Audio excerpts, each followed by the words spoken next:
Hey everyone, it's NJ Lely here. How are you all on this beautiful day?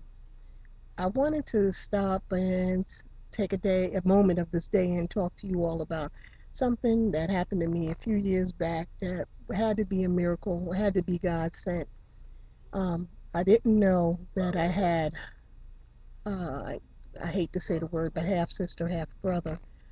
And well, when my father was murdered, it all came to light that I did have siblings from my father's side. So I met my brother first when I was 16, and he in turn introduced me to or got me in contact with our sister.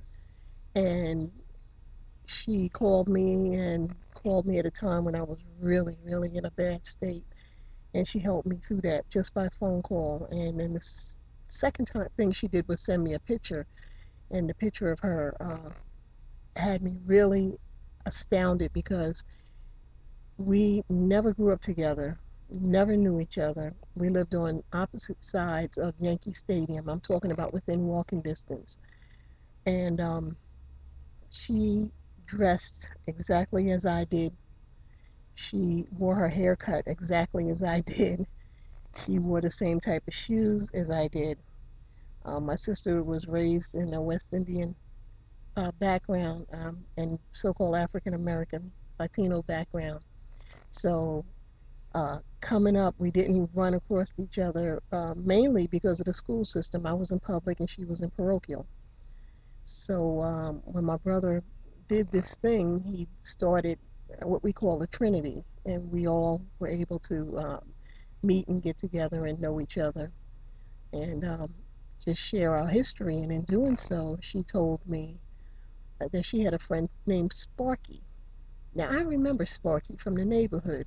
His name uh, was actually John Davis, and they call him Brother Davis. He lived up on 165th and I think Ogden Avenue, and he had a crew. They were a gang, and they would run around harassing me and terrorizing me because I guess that was love. And he used to tell me how he knew this girl named Vanessa that looked just like me, exactly like me. And I paid it no attention. And time went on. He never introduced us, but my brother finally introduced me to Vanessa, who turned out to be my sister. And in our conversation, we found out that we both knew Sparky, John Davis.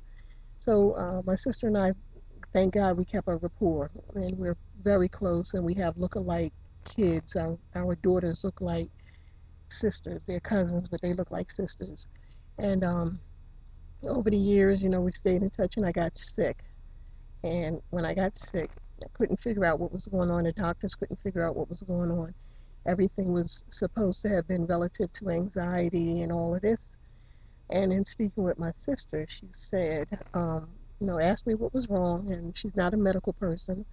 And I told her, and she said, you know what? I have Graves' disease. Have them check you for that. And they checked me twice. Came back off the scale. I was going into a thyroid storm related to the Graves' disease. So if it wasn't for my sister and my mother, I would be dead today. Because if I relied upon the medical uh, care that I had in this area, I don't know where I would be. Probably still in a mental institution because they did try to have me committed. But I went on outpatient basis to a mental facility for psychiatric evaluation. They swore it was something psychiatric, but I'm telling you, if you're a person who's plagued by thyroid problems or your family member is, keep an eye on them. Watch the doctors because they can cause you some major problems if they're not on point as to knowing what to look for. Um, if you have these thyroid problems, you can look crazy. You can look like you're unable to comprehend things because of the way that the body and the mind are functioning. So I thank my sister from the bottom of my heart with all my love for everything she's done for me over the years, and in particular for being right there on time um, to tell me what was possibly wrong. And she was correct, and I love her forever, forever. And my brother, So I'm just telling you all, don't wait until your family passes on to start with the weeping and the moaning. Love your family while they're here. Blood is always thicker than mud. And with that, I say, take care. Talk to you all later. Don't forget, pray for me because Tuesday is soon approaching. Bye bye.